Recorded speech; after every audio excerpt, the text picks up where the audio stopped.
Silicon Valley, technology, art, green, and sustainability.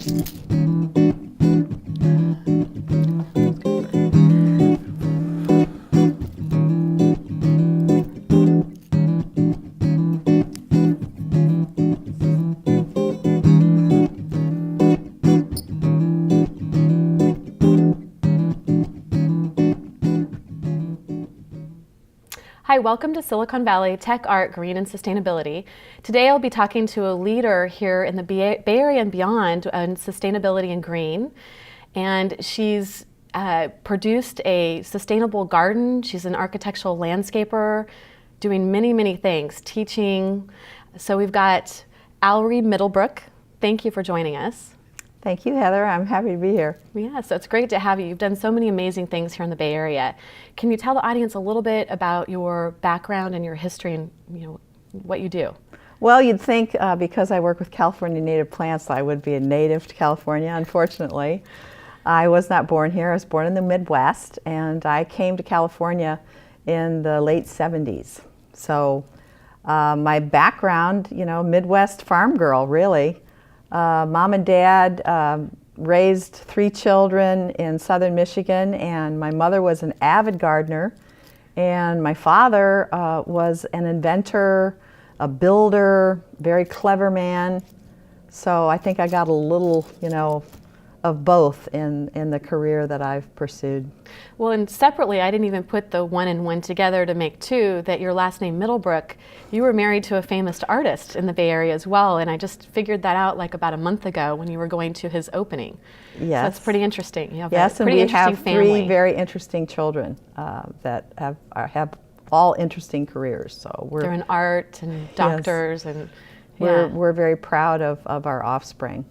So what got you started then in landscaping and nursery growing of these native plants? What got you interested in it? Well, I pursued a career in landscape design well into my 30s. I was trained as a teacher and in fine arts, performing arts. But I went back to my youth and working with my mother, and my love for plants and for the garden it goes to the core of my soul. So when I was about 30 and decided I had to go back to work, I wanted to design gardens. So I started a business here in San Jose, 1980. And I worked with tropical plants, and then about 20 years ago I got really interested in the native flora of California. So I've been on this journey of learning about the native plants of California and then working with these plants to design gardens.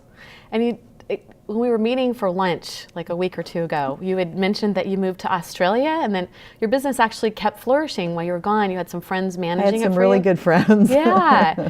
So you had a architectural landscaping business then. You moved to Australia, was it again? Australia and South Africa, spent time in Europe, and have traveled really all over the world. I think as an artist, a creative person, especially working with plants, and before I got specifically into native plants, I really wanted to go to the areas of the world where I was designing gardens, the Mediterranean areas, and because California is a Mediterranean climate, so I wanted to go to Mediterranean countries and see the style of gardens, in those countries.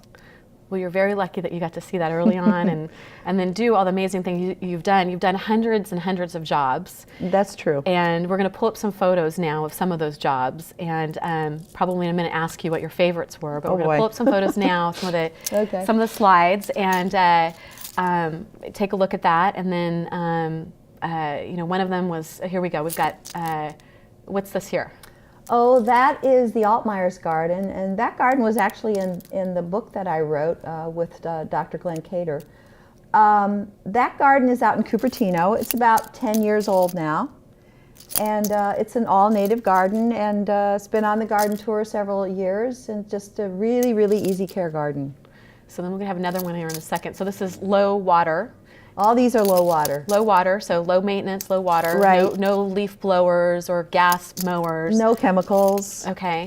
Lots of pollinators. This one's beautiful. What are we looking at here? Oh, well, that one is at the Los Gatos Art Museum. Oh, okay. Yeah. I remember hearing that you did that. Okay. Yeah, and that was a pro bono garden design.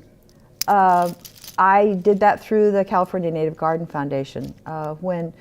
When schools and local nonprofits don't have the funds or the wherewithal to create a design, we donate our services. We have a grant program.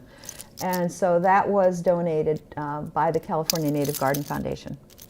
Okay, I think there might be, there we go. There's this one's, I love this one. Oh, that's down in South San Jose in the Almaden area. And that's right next to a nature preserve. Okay. And our clients wanted to have a native garden that would connect them to a hiking trail. And it's grasses and poppies and... And what I was trying to do there was actually to replicate what California looked like before Europeans came and brought our grazing animals and pretty much decimated the native bunchgrass meadows of California. I'm not sure if there's one more. If there is, we can bring that up or we can come back. Okay. That one, that particular slide we were looking at, there was one before the poppies came up, and then there was a picture after, and both were equally beautiful. But of course, the California poppy, we had to have that picture there. Oh yeah, state flower. So is there any favorite projects you've worked on through the year that you want to mention? Is there any that you can think of that are just stand out? Besides what you're doing now, and we'll get to that. Okay, private garden-wise, well, I would say one of the most impressive gardens that I've ever done was a huge estate garden. It's called Nestle Down. Oh, and it's yeah, the in Nestle the Down Santa Cruz Estate. Mountains. Yeah. And that was 14 acres of gardens, and I worked on that in 1996. So was that before they started renting it out for weddings? Or No, is that... no. We actually created that venue so that they could rent it out for weddings. Okay. And that was a very ambitious project because it was so large in scope. And I was able to do things in 14 acres that I can't do, you know, on a postage stamp backyard. But every job is important because what happens is when we plant a native garden, we're really linking the people who have that land up to the natural world. And isn't it, I actually haven't been there. I've seen pictures of friends that have got married and I was out of town or whatever. Isn't it mostly redwoods? Yes, it is a second growth redwood and Doug fir forest. It was lumbered out, you know, 100 years ago. But it's grown back. There's a natural spring on the property that has a huge year-round lake. And it's really, I mean, the Doug fir and redwoods are big now. And we were able to make some incredible theme gardens out there. So moving on to the next thing. Yes. And you're going to show us some plants in a bit, so maybe we can come back to that subject and see what kind of plants would actually grow in that kind of setting where you've got more shade. Right. Because there's a lot of properties like that in the Bay Area. Yes, You've got more that's shade true. than sun, and you We're wouldn't lucky. think it. We're lucky. Yeah. We've got so many beautiful trees here. So children, you've been teaching children the last few years. Is it like Oh, 100 children a week? There's 100 children a week that we teach at our corporate headquarters, which is on Ray Street. It's 76 Ray Street. It's almost a half an acre. And we have a native nursery there. And the kids from St. Leo's, which is right next door, their parking lot. You know. Here, he's pulled up the picture for us. Oh, very good. Yeah. So, yeah, St. Leo, the great school. We teach grades 2 through 7. And we're really building a community there with the Shasta-Hanchett Neighborhood Association, St. Leo School, and the California Native Garden Foundation, which is the lead organization, you know, with the work at Ray Street because it's a nonprofit.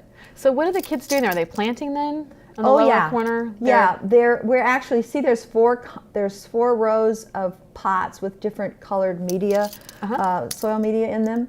And that was an experiment to see which seeds would germinate the fastest if we change the soil media. And then they measured, you know, how tall the plants were, and you know, we also found of that particular experiment there were unintended consequences, which is what happens a lot, you know, in science. So I think he's going to bring up another slide with some more outside classroom photos. And here we go. There's another. This is actually your facility, which that's a beautiful shot there. Right. Yeah, that's in our nursery. The one on the left, that's a fountain that we created from an antique olive urn that came from Europe. And now, is that fountain one of the ones that filter the water naturally, or is that one of the other ones on the location? Yeah, that one doesn't, but we have a lot of sustainable technology at the Ray Street site because it's been recognized by the Sustainable Sites Initiative as a pilot project. So, in the US. one on the right is the one natural on the right, grapes? Yeah, that's a wild grape hybrid. And we have a wild grape festival every year where we actually prepare recipes, and we're working with some of the top chefs in the Bay Area.